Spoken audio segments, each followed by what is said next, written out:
¿Qué tal amigos? ¿Cómo están? Mi nombre es Daniel Armas y estamos en Clave Familia, como cada viernes, en Canal B.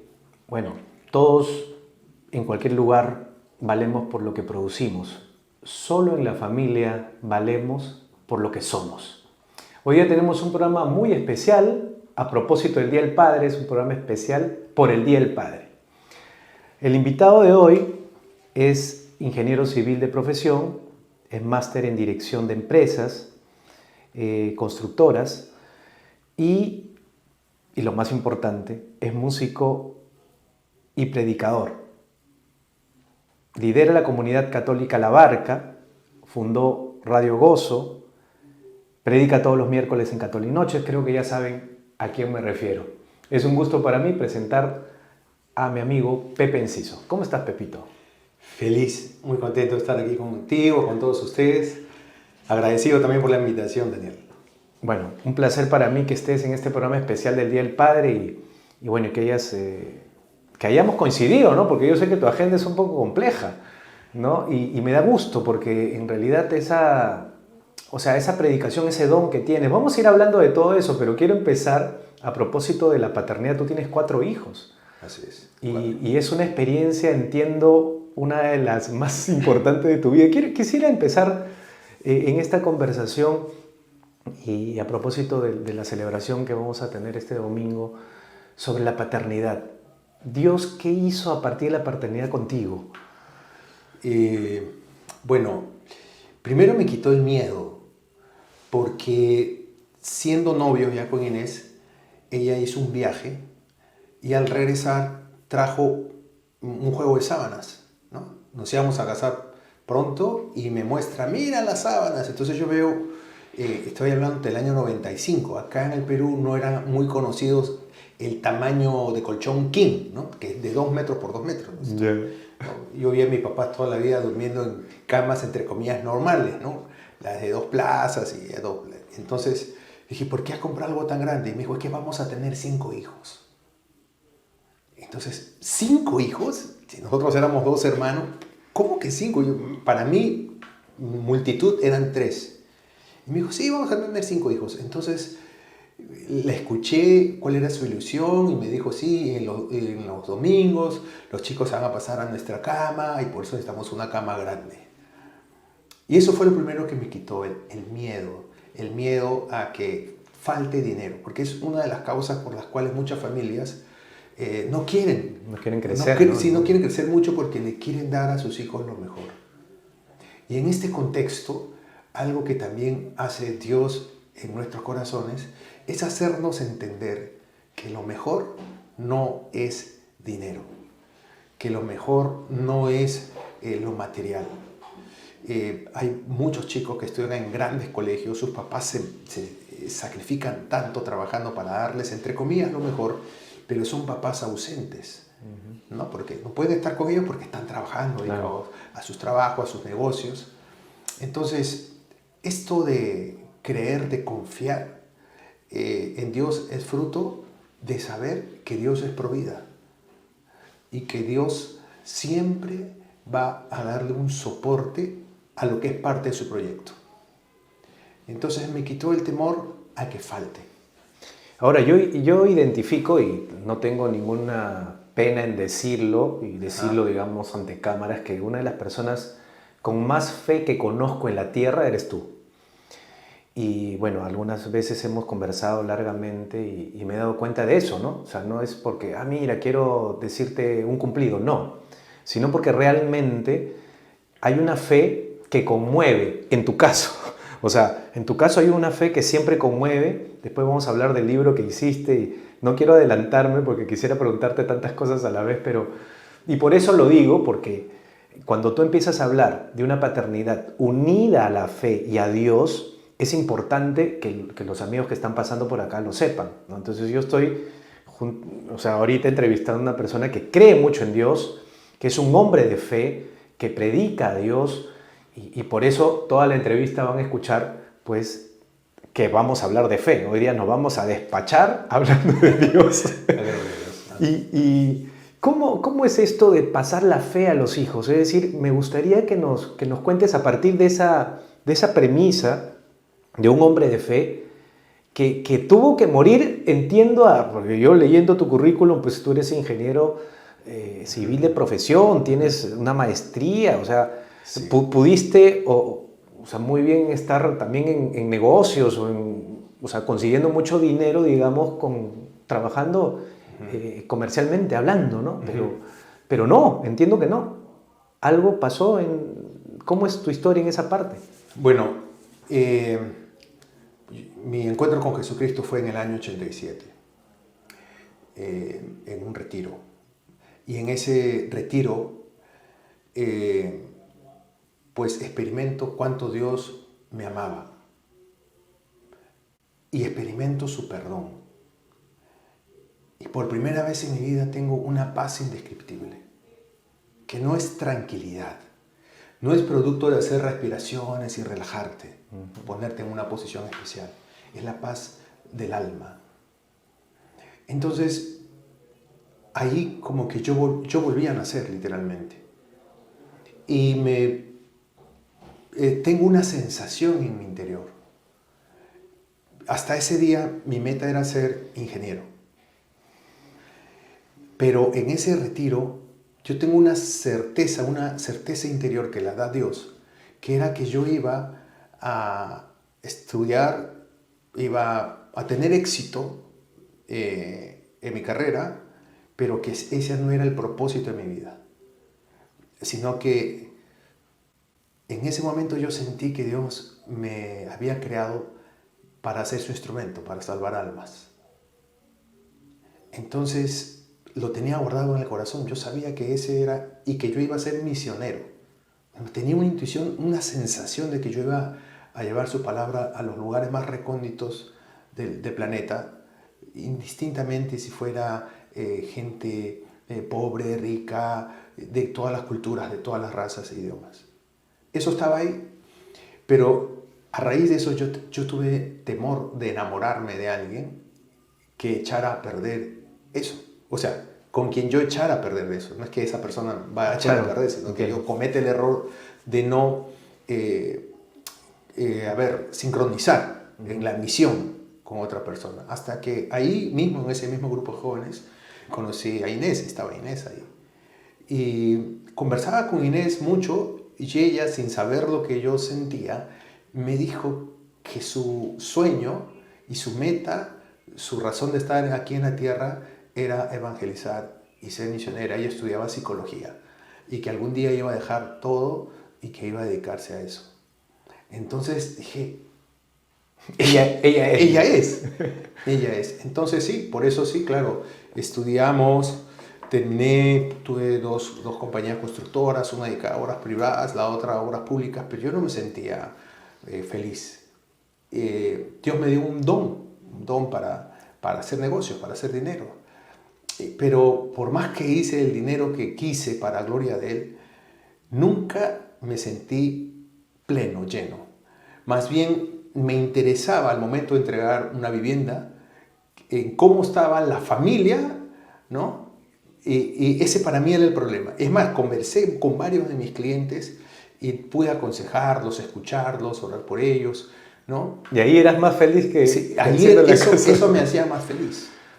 Y entonces, bueno, pero tuve que esperar una confirmación. Después de 14 años de ese encuentro, ¿no? Fue un acompañamiento de nuestro director espiritual, un sacerdote, querido amigo, a los dos, ¿no? Hasta que realmente pues se dieron los signos, las señales, que ya era el momento y pues teníamos, siempre hay un temor de qué va a pasar, de qué vamos a vivir, ¿no? Pero ya cuando tuvimos bien claro que no era una ilusión nuestra dejarlo todo, sino realmente era un llamado de Dios que no nos hace mejores a los que siguen laborando, ¿no? Secularmente en sus Porque el llamado no es para todos necesariamente, el mismo, digamos. Claro, pero claro, este llamado no te hace más cristiano ni nada, simplemente es una forma, Dios nos ha llamado a esto, a otros los llamará a otra cosa y cada uno puede buscar la santidad desde donde esté.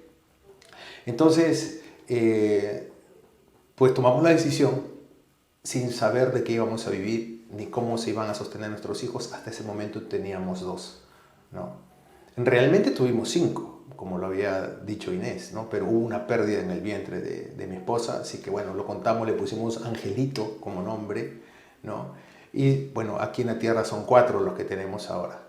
Y así fue un tirarse al vacío sabiendo de que Dios nos estaba llamando realmente a esto y que Él nos ama.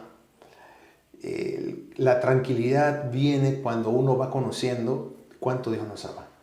Si tú sabes cuánto Dios te ama, pues se va el miedo, la tristeza por algún problema, enfermedad, dolor, separación, todo se cura cuando uno está abierto a ese amor de Dios, que es para todos.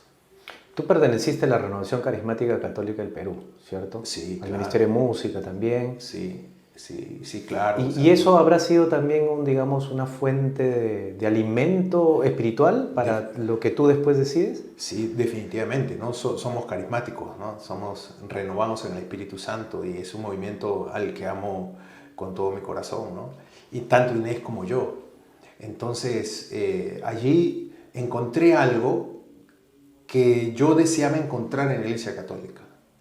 Porque antes de ese encuentro con Cristo en la Iglesia Católica, yo estuve buscando a Dios, pero donde lo buscaba no lo encontraba, ¿no? Más, yo tocaba hasta en misa, y voy a confesar, pues tocaba algunas veces mareado, ¿no? Había tomado y me iba a tocar a misa, a cantar.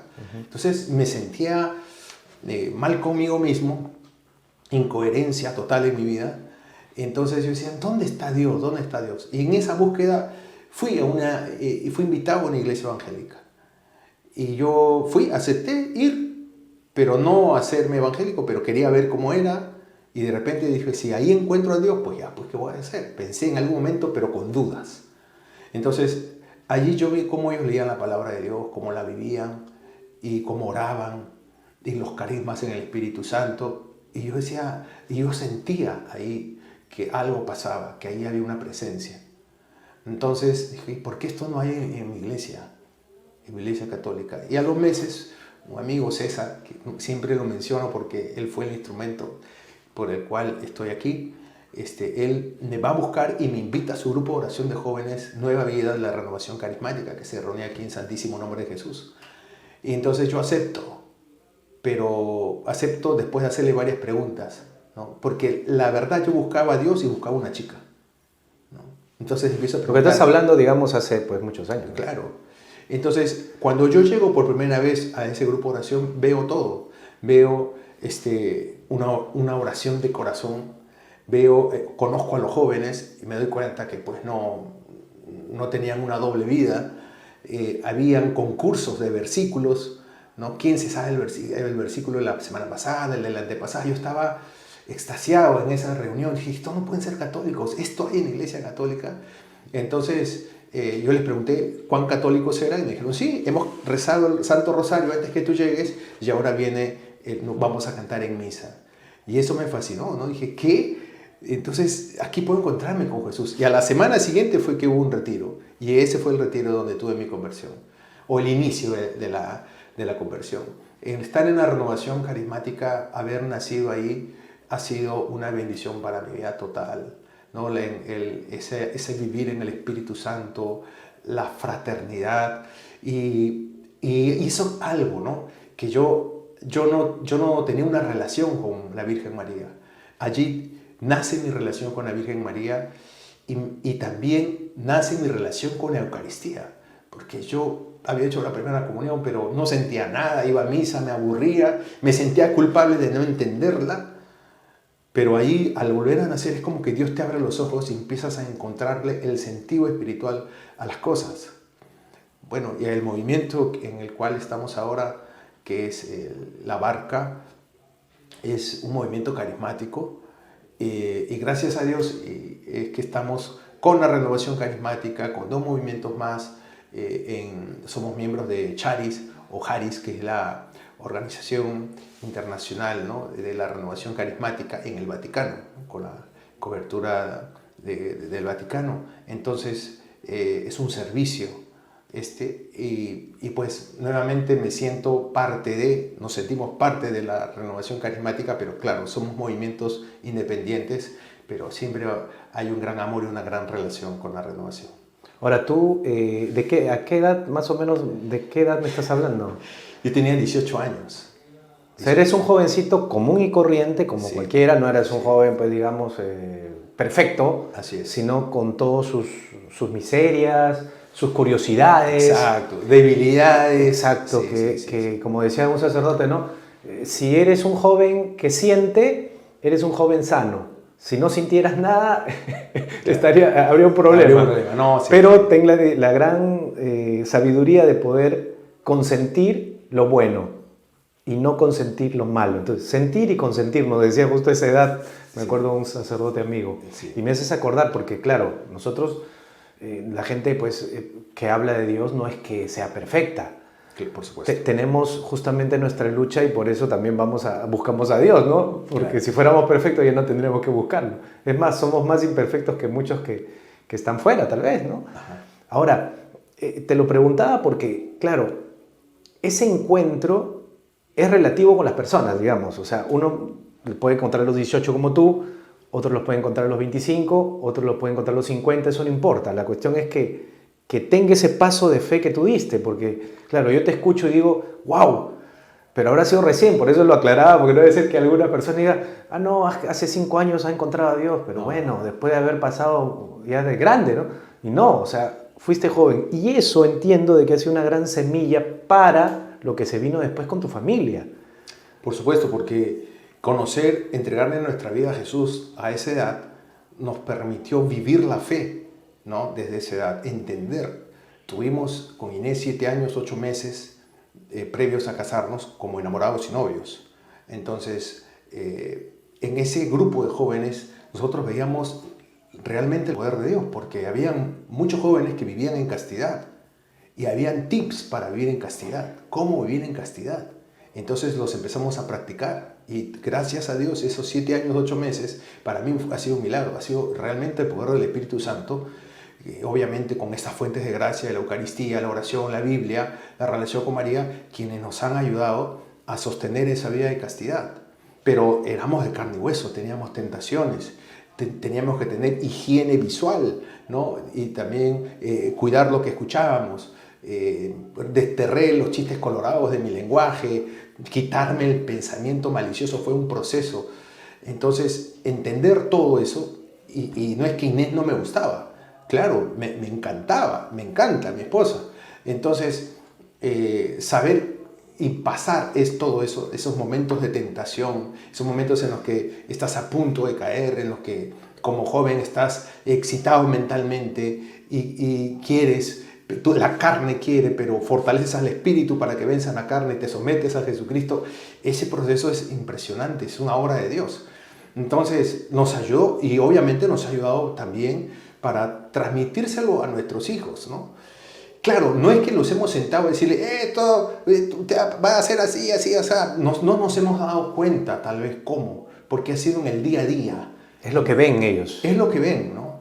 Y justamente mi hijo el mayor, Juan Diego, recientemente fue entrevistado y él compartió un estudio. En esa entrevista, él encontró un estudio de cuánto influye la fe del padre en los hijos con relación a cuánto influye la mamá, la fe de la mamá, en la fe de los hijos. Y era más de 30 veces. ¿El del papá? El del papá. Y yo lo pude constatar porque mi hijo también lo menciona y yo conocí a este muchacho, que era un muchacho de mundo, que consumía drogas, que pues, vivía libertinamente. Y yo un día lo vi tocando en un grupo católico. ¿Qué hace? ¡Wow! Se convirtió y me acerqué a él porque tenía el pelo largo antes, estaba bien corta. Esto, qué raro. Y le digo, hola, porque yo lo conocía, ¿no? ¿Cómo así estás acá? Le digo, ¿te han contratado? No, Pepe, me convertí. ¿Qué? ¿Cómo? Y me dijo que empezó todo el día que él llega borracho a su casa, pero no quería que sus papás lo sientan. Él llegó de madrugada, eran como las 5:30, 6 de la mañana, y llega y despacito entra a la casa y ve a su papá de rodillas al pie de la cama rezando. Dice, eso fue todo, me dijo. Mi papá Rezando por mí. rezando. Bueno, él no sabía si rezaban por él, pero estaba rezando. Yo nunca había visto a mi papá orar. Esa imagen de mi papá orando me cuestionó tanto. Me cuestionó tanto que dije, ¿cómo mi papá ora? ¿Por qué ora? ¿Quién es Dios para él? O sea, ¿cómo puede un varón que doble sus rodillas y se doblegue a Dios? Solamente el hecho de que el hijo vea eso, porque el hijo lo puede ver al papá muchas veces seguro, a veces hasta arrogante y dictatorial, pero ver que ese hombre no hace lo que quiere, sino que está sometido a hacer en su vida lo que Dios le pide, lo confundió, lo tiró al suelo y eso provocó que él buscara a Dios. Entonces, mira, sin darnos cuenta, los papás podemos hacer tanto bien en nuestros hijos solamente por el hecho de amar a Dios sobre todas las cosas y de luchar por hacerlo, porque perfectos no vamos a ser, pero luchar por eso, que tu hijo te vea que tienes el propósito en tu corazón de agradar a Dios, ¿no? Inclusive si te ven cometiendo errores, gritos, pecados, verte después que papá se va a confesar. Eso tiene tanta influencia en los hijos que no nos damos cuenta. Así como el bien tiene influencia, el mal también tiene influencia. Entonces, un papá desviado de Dios, que hace con su vida lo que quiere, que cae en infidelidad, en alcoholismo, que lleva una vida llena de mentiras, de impurezas, obviamente, ¿qué puede esperar de lo que van a vivir sus hijos? Por más que le aconsejes a tus hijos, hijo, no hagas esto, no hagas lo otro, los hijos hacen más lo que nos ven hacer que lo que nos escuchan decir. Y supongo que también hay esto que le llaman el tema de la protección, ¿no? De cómo tú das una cobertura espiritual a tus hijos a partir de una vida, digamos, cercana a Dios o de búsqueda constante de Dios. Sí, porque una de las cosas que a veces todos los papás tenemos preocupaciones, ¿no? Que no somos los padres los responsables, ¿no? de la economía del hogar. Las mamás ayudan, ¿no? Las mamás cuando trabajan ayudan, colaboran, pero si algo pasara, el primer responsable es el papá, claro. ¿Cierto? Entonces... Y hago un paréntesis, perdóname, no te vayas a olvidar lo que quieres decir, sí, pero sí, te interrumpo porque algunos dicen, oye, que esto... ¿Qué sexista es ese comentario? ¿Qué machista podrían decir? Pero yo te aseguro que si alguien viene un ladrón con su metralleta a querer robar, va a decir, mi amor, sal tú, vas a salir tú, pues, ¿no? Ya, cierro paréntesis. Sí, efectivamente, ¿no? Mi hija me decía, cuando hablaba con otros chicos, que no creen estas cosas de los valores de la familia y nada, que están ideologizados, ¿no? Y le decían, pero mi hija decía, sí, que esto es machismo, entonces yo soy machista, dijo. ¿Qué? Entonces ella dijo, ya, pues ya, soy así. ¿Cuál es el problema? Él les preguntó, si un ladrón entra a tu casa, ¿detrás de quién te pones? ¿De tu papá o de tu mamá? El mismo ejemplo que tú. Sí, entonces, claro, tiene sentido. Claro, tiene sentido. Claro. Es que son roles que no nos Exacto. hacen mejores, sino complementarios. Bueno, en ese sentido, nunca le hemos dicho a nuestros hijos que no tenemos dinero. Porque es mentira. Es mentira. A veces no vemos el dinero, pero lo tenemos. No lo vemos, pero creemos que lo tenemos. Cuando el Señor es nuestro pastor, nada nos falta, ¿verdad? Entonces, yo he vivido así. Y vivo así. La otra vez uno de mis hijos me dijo, papá, yo recuerdo cuando... No, él lo comentó. Yo recuerdo cuando mi papá me dijo, bueno, ya terminaste el colegio, búscate la universidad que quieras. No te preocupes de cuánto cuesta. Búscate la mejor universidad que quieras, ¿no? En donde se estudie tu carrera. Y listo. Papá, ¿pero cuánto va a costar eso? No te preocupes. Ok, la buscó y yo no sabía cómo iba a pagar esa universidad. No sabía lo que él iba a elegir. Lo que sí sé, y con esto respondo en parte a tu primera pregunta de cómo te transforma Dios al ser papá, ¿no? Lo que yo sé es que Dios nos pide a todos los papás desprendimiento. Los hijos no son nuestra propiedad. no son las personas que vamos a educar para que luego nos cuiden de viejitos. Son un regalo de Dios que tiene que ser ofrecido a Dios. Entonces, ¿por qué es que le dije esto a mi hijo? Tú búscate la universidad que quieras, olvídate de cuánto cuesta. Porque yo le he dicho a Dios, mira, si no son míos, entonces tú les tienes que pagar todo. Tú me los has encargado, pero son tuyos, son para ti. Así que tú verás de dónde sacas. Pero mi labor es formar lo mejor que puedo a mis hijos. Porque son para ti, son para transformar el mundo. Así que con esa confianza lo he hecho, ¿no? Y realmente, pues, de medios que insospechados, milagrosos, es como hemos visto como de los 4, 2 ya terminaron sus carreras, uno está por terminar, el otro pasa al 4º ciclo. Entonces, hemos visto cómo Dios ha sido fiel. Y además, en nuestra vida misionera, saber que hacemos la voluntad de Dios y que Dios nos sustenta. Un día comiendo en la mesa con nuestros hijos, nos preguntan, queremos preguntarles algo. Sí, mi hija pregunta, ¿somos millonarios? Entonces yo estaba comiendo y le digo, bueno, la verdad, ¿quieren que le diga la verdad? Claro, papá, dinos la verdad. La verdad es que sí. ¿Qué? Papá. Se quedaron... Sí. ¿Somos millonarios? Sí, somos millonarios. Y papá, ¿y por qué no te compras un auto, no sé, un Mercedes, un carro así? Porque no lo necesito. Ah, ¿y si lo necesitaras? Ah, si lo necesito, me lo compro. Ah, sí, papá, ¿de verdad somos millonarios? ¿Algo nos falta? No, no nos falta nada. Mira, soy tan millonario que me doy el lujo de compartir tiempo con ustedes. Y ellos creyeron que en ese momento que realmente lo éramos. Es que en Mateo 6 la palabra dice, ¿no? No amontonen tesoros en la tierra. No amontonen tesoros en el cielo. Y quien amontona tesoros en el cielo, pues tiene allí la mejor cuenta a plazo fijo que pueda imaginarse. Porque el cielo, al ver que tú depositas tesoros allí, cuando tú los necesitas, te los provee. Es una experiencia, yo sé, sobrenatural, pero es una experiencia hermosa. Es algo que sí o sí se va a cumplir. Alguna vez me dijiste, y lo recuerdo de ti, si nosotros somos hijos del rey, pues somos millonarios. La cuestión es que él va a ver la manera de que tengamos lo que necesitamos, justamente. Claro, es que el millonario siempre se piensa en términos de dinero, ¿no? Y para mí, y creo que en realidad para los hijos de Dios, es el que puede compartir.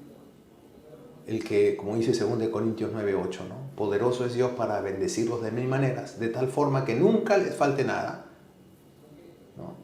Sino que más bien con lo que les sobra, compartan en toda clase de obra buena. Entonces, hay personas, o sea, yo no puedo decir que materialmente en la tierra soy millonario. No me interesa tampoco. No es necesario. Es importante eso. Millonario es el que puede amar, tiene la oportunidad de compartir. Y obviamente, materialmente jamás te va a faltar nada. Ahora, alguna vez, y hablemos de lo sobrenatural, alguna vez en una conversación contigo, o sea, me acuerdo de las conversaciones contigo, me hablaste de lo sobrenatural y lo dijiste, si junto a los apóstoles Jesús hacía los milagros que parecen increíbles ahora, después de 2000 años, ¿por qué no podría hacerlos ahora? Y tú me hiciste comprender que a veces nuestros ojos incrédulos o nuestra forma de pensar o nuestra falta de fe hace que no se muevan las montañas. Quisiera que lo repitas para la explicación para los amigos de Enclave Familia. Claro, en el Evangelio de San Juan, en capítulo 14, dice, no, el que cree en mí hará las mismas cosas que yo y aún mayores. Y Jesucristo encomienda a sus discípulos, ¿no? En Marcos 16, 17, 18, ¿no? Anunciar la buena nueva, y dice, estas señales acompañarán a los que crean, ¿no? En mi nombre echarán demonios, pondrán las manos a los enfermos y sanarán, si ven algún veneno no les pasará nada, si toman con la mano a las serpientes, o sea, signos de su presencia, de su poder. Esto es lo que pasa a los que creen, y eso no lo dijo solo a sus apóstoles, lo dijo a los que estaban ahí, estaban sus discípulos. Entonces, obviamente el hecho de hacer exorcismos solamente compete al obispo, al ordinario del lugar y a quien él delegue, no a los laicos, ¿no? Pero bueno, sí podemos orar por liberación, para que las ataduras externas a una persona sean rotas. Eso sí podemos hacer nosotros. Entonces, sí es verdad que hoy en día necesitamos evangelizar creyendo esto, con ese respaldo que tenían los apóstoles y los discípulos de Jesús, como vemos en Hechos de los Apóstoles, ¿no? Con signos y señales. Ese es el método de Dios, ese es el método del Espíritu Santo. Y lo vamos a poder poner en práctica en la medida que lo creamos y que queramos y que pidamos a Dios que eso se haga, que se cumpla, que Él, que nos ha enviado a hacerlo, pues siga respaldando, ¿no? Los primeros cristianos oraban por eso, ¿no? Señor, y sigue y confirma con señales y prodigios. Entonces es un proceso, es un aprendizaje, pero es lo que Dios quiere, mostrar, revelarle al hombre quién es Él, su poder, su amor transformador. Ahora, una de las joyas que en mi vida he tenido el placer de leer, o de la bibliografía, digamos, que pueda hablar de la fe, es un libro que tú hiciste justamente, ¿no? Que tú editaste, que tú escribiste, que se llama Alcanza a Dios, que con Dios alcanza. De verdad, me parece un título genial. No sé si te habrá salido también, te cayó también como señal. Alcanza a Dios, que con Dios alcanza, ¿no? Autor Pepe Enciso. Cuéntanos un poquito de este libro, cómo nace y qué hay en él. Bueno, yo no puedo contar pues todo, aunque me da, digamos, la tentación de contar algunas anécdotas de aquí, pero tengo al autor aquí. Sí, bueno, eran unas circunstancias de prueba que estábamos pasando con Inés por allá por el 2009, en enero, y ella me dijo, antes de dormir una noche, me dijo, Dios nos ama, Pepe, nada más. Y se acostó tranquila, y yo dije, bueno, es verdad, ¿de qué me puedo preocupar? Y a las 3 de la mañana me despierto, sin sueño, y yo nunca soy de despertarme a esa hora. Entonces, qué raro, no tengo sueño. Y dije, ¿será que Dios me quiere decir algo? Así que me puse a orar, ¿no? Digo, Señor, ¿eres tú? ¿Qué? ¿Por qué estoy tan despierto temprano? Y sí, pues voy a compartirles algo que para muchos puede sonar como una locura, ¿no? Escucho su voz en mi interior, que me dice, despiértate, levántate y escribe lo que he hecho en sus vidas en un libro. O sea, yo hasta ese día no tenía en mi mente, ni en mis proyectos, escribir algún libro. Nunca lo había hecho. Ni estaba dentro de mis propósitos. Entonces, y dice, y el libro se llamará. Y con los ojos entreabiertos aparece ahí el nombre, pues, ¿no? Alcanza a Dios, que con Dios alcanza. Entonces me desperté, dije, ¿qué? ¿Qué nombre es ese? Antes que se me olvide, lo anoté. Entonces fui a la computadora, me senté, y esa noche, hasta lo que amaneció, 10 de la mañana, no paré. Me habré escrito el 70% del libro. Porque venían las ideas y los momentos, los momentos, la inspiración, los versículos, todo sobre cómo vivir en la fe, ¿no? Y cómo vivir en paz. Cómo vivir en paz. increíble, ¿no? Entonces escribí eso y en el resto de esa misma semana escribí el resto, el 30%, y ya ahí estuvo, ¿no? Pero bueno, yo no sabía qué iba a pasar con el libro, solamente hice eso. Tuvimos una invitación a una misión en los Estados Unidos y dije, bueno, voy a llevar por si acaso a alguien se interese, hubo unas librerías interesadas, ya es cuestión de ellos. Luego estuve aquí en el país y en otros lugares y veía que la gente lo pedía. Entonces, primero sacamos 1000, ¿no? Y se fueron los 1000 en muy poco tiempo y nos sorprendimos que con Inés, ¿qué es esto, no? Así que tuvimos que volver a sacar y otra vez se fueron y empezamos a sacar y digo, ¿qué está pasando? ¿Qué es? Inés me decía, esto no es normal, me dice Pepe, algo está pasando.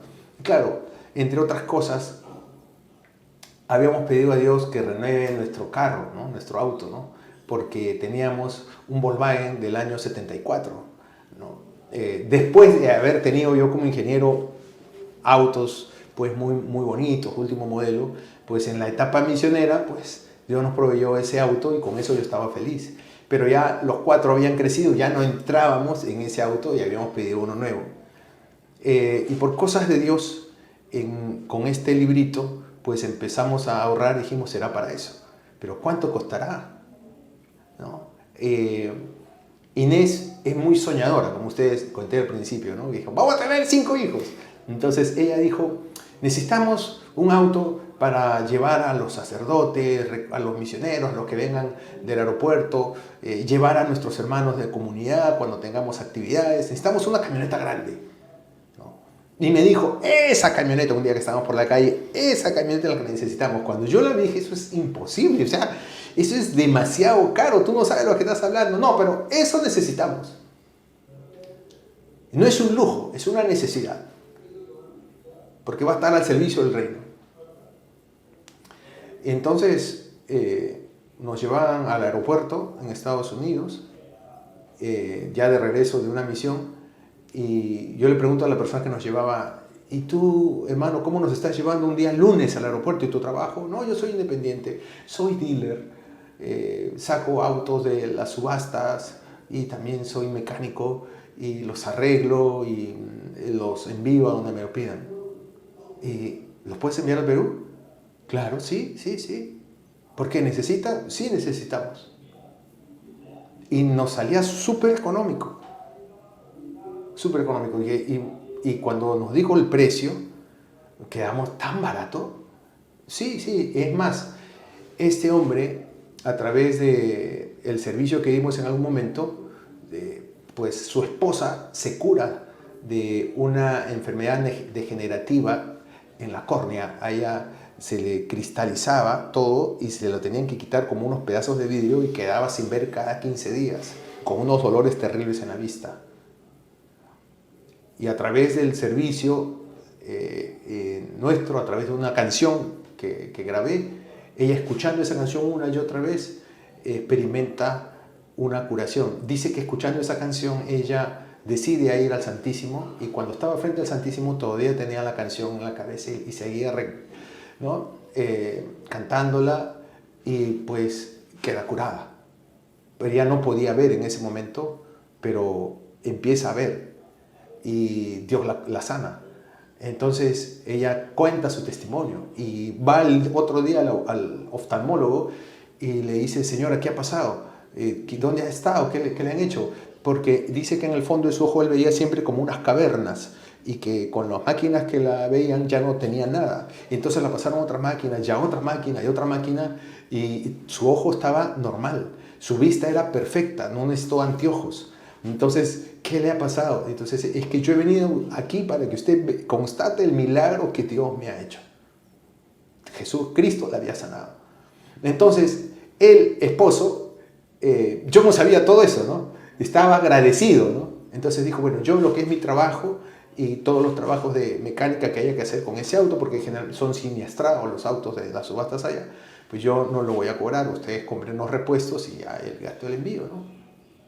Entonces cuando él nos llamaba para ver qué autos encontraba, no había uno como el que yo le había dicho. Entonces pasaron unos meses y me mire, qué raro, no hay el que usted me pide, pero solamente hay este. Y nos manda una foto.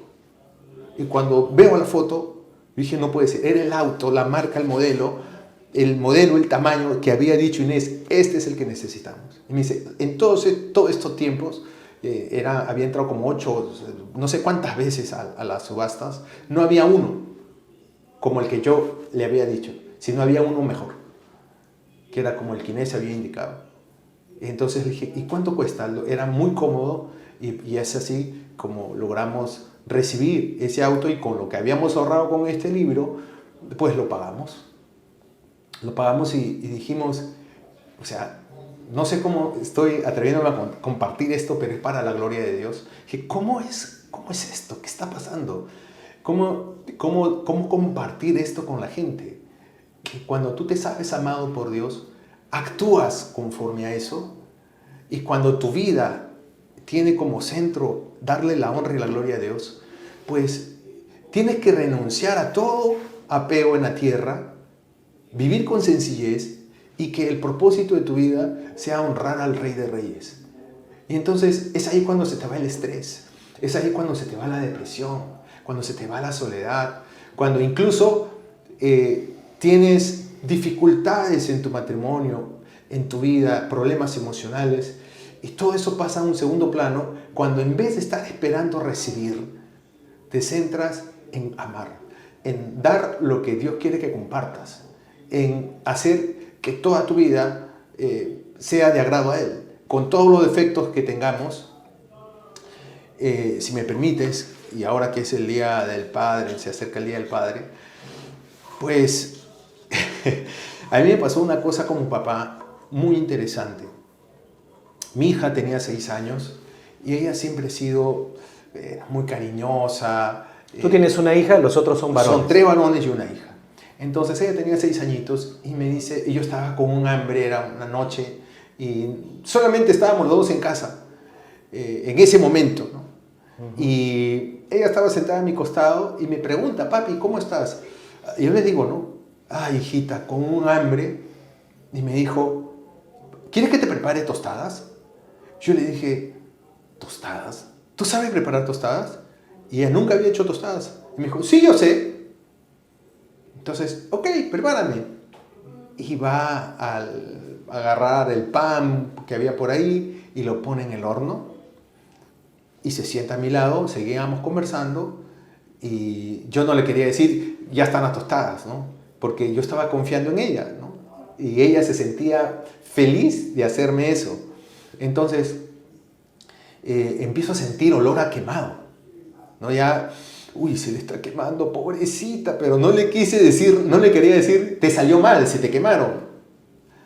Entonces ella siente el olor y me mira, me dice, un ratito, papi, ya vengo. Y se va al horno y saca, y me miraba y no había más pan para hacer nuevas tostadas, y las pone en un plato, ¿no? 2 tostaditas, y me las lleva con un temor y me las pone en la mesa y me dice, acá están, papá. Y la miré, ¿tú qué haces, Israel? Me lo como, ¿no? Te las tienes que comer. Sí. Entonces yo agarré y las mordí. Y estaban muy amargas, muy feas. Quemadas. Quemadas. Y le dije, gracias, hijita, gracias. Me encantan tus tostadas. Me encanta comer tus tostadas. ¿De verdad, papá? Sí. Y en verdad, cuando las probaba, no me centraba en el sabor. Me centraba en su amor. Y eso hacía que el sabor pase a un segundo plano, y eso llenaba mi alma. El amor de ella llenó mi alma, me llenó de alegría, de que me haya amado de esa forma. Terminado eso, me voy a mi habitación, me pongo, hago mi oración en la noche y le cuento a Dios sobre esa experiencia. Señor, esta experiencia con mi hija fue fuerte, de mucho amor. Y me dice, Dios me contesta, hermano, en el corazón, en mi interior. Y me dice, ¿sabes qué? Me dice, hijo, yo también me como tus tostadas quemadas. Muchas veces tú me haces tostadas quemadas. trabajas, intentas hacer las cosas bien, pero no te salen como tú quieres. Pero yo veo el amor con el que las haces. Yo veo que a veces ni te comprenden, pero peleas. Das tu vida, te cansas. De repente nadie te agradece. De repente te critican porque ven que no estás haciendo las cosas bien. Pero yo te aplaudo, yo te amo y yo me alegro en ti. Yo eché a llorar, hermano, porque ¿cuántas veces nos sentimos culpables de no amar a Dios? Y eso es algo que Dios, el Señor me ha pedido compartir, ¿no? Vivimos muchas veces nuestra fe con culpa. Si pregunto en un grupo X católico, ¿cuántos se sienten culpables de no amar a Dios como quieren? Casi todos levantan la mano. Y si supieran que Dios no está enojado por los resultados, sino que está feliz por el esfuerzo de tu corazón, todos seríamos más felices. El amor de Dios está en eso. No es un padre que te exige que te saques 20. Bueno, para los que nos ven en el Perú, 20 acá es como decir en Estados Unidos 100 o 10, ¿no? Tal vez en otros países. Es la máxima nota. Sino que Dios se alegra, le da la gloria a Él cuando tú tienes máxima nota en esfuerzo por amarlo. Él no ve los resultados. Él ve tu máximo esfuerzo. Y eso es lo que Él valora y eso es lo que Él premia. Así que si le estás dando todo y no ves los resultados, acuérdate de Habacuc 3:17, ¿no? Que dice, así no hayan ovejas en el corral y la tierra se niegue a darnos el pan, yo seguiré alegrándome en Yahvé mi Salvador, lleno de gozo en Dios mi Salvador. Entonces, es así como Dios nos quiere, felices y tranquilos y confiados de que podemos cometer errores y Él nos va a perdonar por todos los errores, pero Él nos va se va a alegrar con nosotros y se alegra con nosotros cuando hacemos nuestro máximo esfuerzo.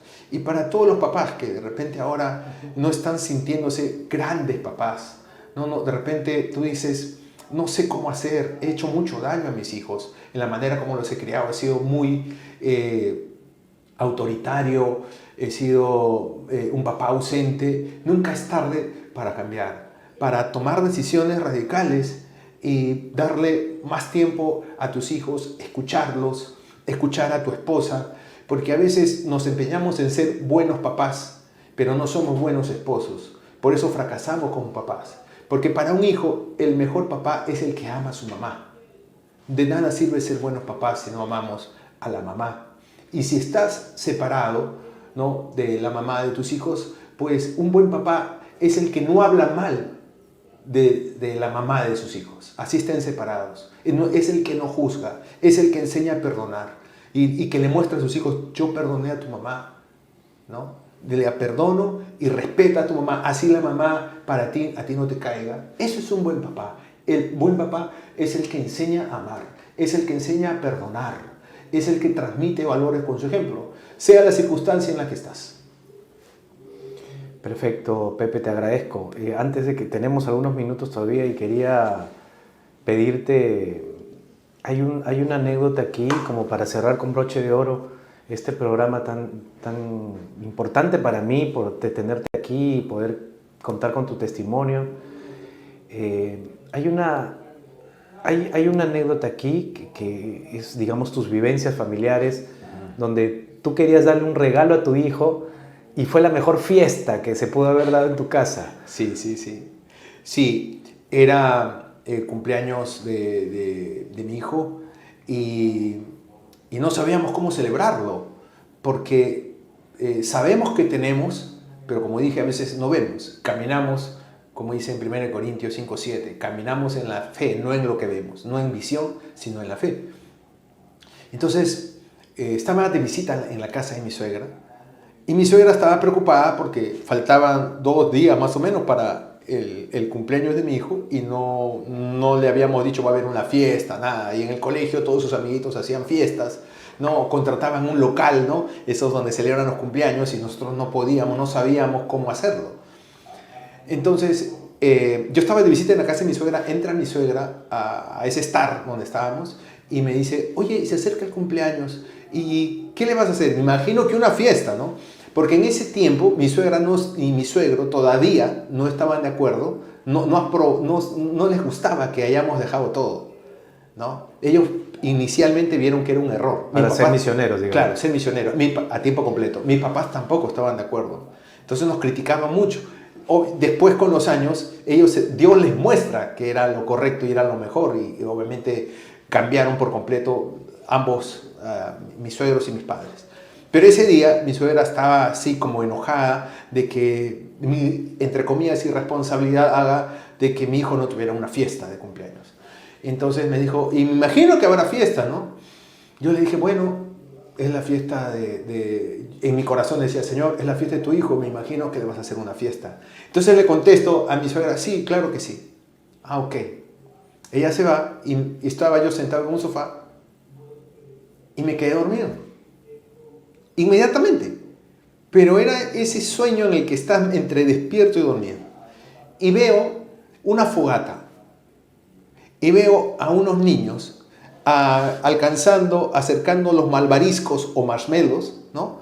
Atravesados por unos palitos, ¿no? Como brochetas, ¿no? Al fuego, con sus papás atrás, ¿no?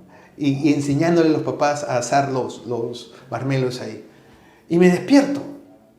Inmediatamente dije, ¿qué es esto? ¿Qué es esto? Dije, ajá, eres la fiesta de mi hijo. Dije, qué genial idea. Dije, Señor, eres tú el que me ha mostrado esto. Y sentía que Dios me decía, haz eso. Ahí está la fiesta. Era hacer una fogata en el jardín que teníamos. Entonces, invitamos a todos los niños que pudimos. Dije, bueno, hay que comprar los marshmallows. Eso es lo que yo vi en el sueño, así que eso voy a comprar. Y dijimos, pues bueno, vamos a hacer una fiesta. Me acuerdo que no sé si fue mi cuñada o mi suegra o mi mamá. Alguien dijo, yo voy a poner el pastel, ¿no? Lo que acá decimos torta, ¿no? Y otras personas dijeron, yo quiero poner la decoración, déjame regalarle eso a mi sobrino, en fin. Entonces veíamos que llegaban las cosas. ¿Y cuál va a ser el show? Entonces decía, el show va a ser el fuego. Y saliendo rumbo a mi casa, en un semáforo veo a un joven que estaba haciendo malabares, esos trapecistas, malabaristas con el fuego, ¿no? Y hacía, dije, wow.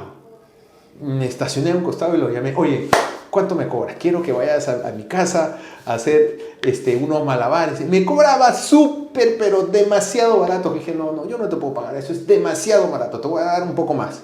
¿De verdad, señor? Sí, pero quiero que estés a tal hora, esta es mi dirección. Y ya. Entonces, llega el día de la fiesta y había todo. Solamente preguntaba a la gente, mi suegra, mi cuñado, mi mamá, va a haber un show, porque siempre pues invitan a alguien que anime, ¿no? Sí, no se preocupen, va a haber. Y empezamos con la fogata, ¿no? Pusimos música, después de que los niños han bailado, música de oración. Y le dijimos, acérquense los papás con sus hijos, vieron una fogata y los papás, mira el fuego. Y fue una novedad. Nadie había hecho un cumpleaños con fogata, pues, ¿no? Y tal como lo había visto en el sueño, y se sentía un ambiente, además de, no sé, la palabra es romántico, cálido, acogedor. Todos los niños se tranquilizaron alrededor del fuego. Estábamos papás e hijos alrededor del fuego. Normalmente en las fiestitas están los niños jugando por acá, los papás por allá conversando o están mirando, pero aquí estábamos todos integrados. Eso fue muy bonito, un momento de mucho amor. Incluso hicimos hasta un poco de oración y eran papás que no eran de nuestra comunidad, compañeros de colegio que presenciaron, vivieron eso, que fue tan bonito. Y yo tenía ahí el celular atento a que este joven, el malabarista, ya llegara. Y llegó a la hora. Y les dije a los niños, hay una sorpresa, ha venido el hombre de fuego. ¿Qué? Y le dije a mi hijo, esa era una sorpresa para ti, hemos traído al hombre de fuego. Obviamente ellos no sabían quién era el hombre de fuego, pero suena interesante, ¿no? ¿Del hombre de fuego? Sí. ¿Quieren que venga? Sí, grite, ¡hombre de fuego! ¡Hombre de fuego! Y todos los niños, y luego, llámenlo, llámenlo. Uy, no gritan suficiente, más fuerte. Hasta que ya entró el chico y empieza a hacer los malabares. Y fue tan lindo, tan impresionante. Y luego mi suegra me dijo, ¡qué hermoso cumpleaños! ¡Qué lindo! ¿Cómo se te ocurrió? ¿Cómo se te ocurrió? Nunca había visto una cosa así. Y la gente, ¿no? Decía, ¡qué hermoso cumpleaños! Es Dios, hermano. Es el amor de Dios, es la fidelidad de Dios. No necesitamos gastar, necesitamos creer. Bueno, Pepe, de verdad que es un abrazo para el alma el que hayas estado aquí, tu testimonio encarnado. Creo que le está haciendo mucho bien a mucha gente en este momento y te agradezco el tiempo, te agradezco la disponibilidad, el amor que muestras también a través de tu prédica. Nunca me voy a olvidar que me decía, yo una vez te pregunté, ¿y cuánto pides tú por las prédicas y las ofrendas? Y me dijiste, no, yo lo dejo a Dios. Y me acuerdo que si yo pusiera una tarifa, Dios que siempre no se deja ganar en amor. Claro. Y me has contado anécdotas al respecto también. Entonces, tus palabras finales por este día especial del Padre. Gracias, porque creo que la lección está dada. La fe es lo que necesitan las familias. Tus palabras finales, Pepito. Bueno, simplemente esto.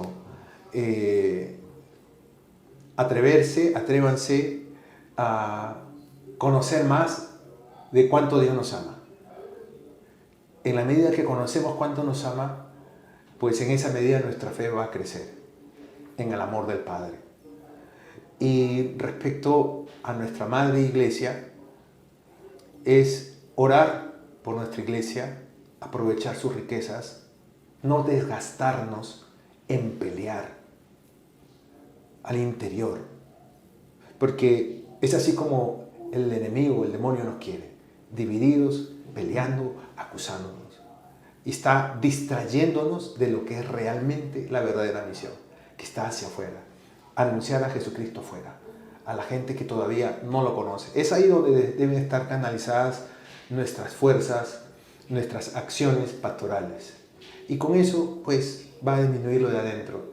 Y recordemos que no seguimos a Jesucristo por la perfección de los hombres, sino porque sabiendo que somos débiles, pecadores, estamos juntos en nuestra Madre Iglesia para seguirlo a Él. Y a todos los papás, pues decirles que la mejor herencia que les pueden dejar a sus hijos no es ni siquiera la profesión, ni la casa, ni nada de esas cosas. Es el amar a Dios, es la fe en Dios, en Jesucristo, que es el único camino, verdad y vida. Y conocer la relación también con nuestra amada Madre, la Virgen María. Eso es todo, que Dios la bendiga. Yo te agradezco a ti, Daniel, siempre tengo una gran admiración por ti. Somos amigos de años, conozco a tus hijos, a tu esposa. Y de verdad, ahora alabo a Dios por dónde te tiene y cómo estás siendo su instrumento en este lugar que solamente tú puedes ocupar, que es tu misión, ¿no? Como un hombre de Dios que lucha por la vida y la familia. Y he visto que en las acciones, en las inspiraciones que Dios te ha dado ministerialmente, pues ha habido frutos y sigue dando frutos. Hay mucho que has sembrado y que Dios te dé las fuerzas para seguir adelante. Muchas gracias, Pepe. Muchas gracias. Y bueno, y con todo será hasta el próximo viernes, Dios mediante, aquí en Clave Familia. Que pasen un hermoso día del Padre. Bendiciones.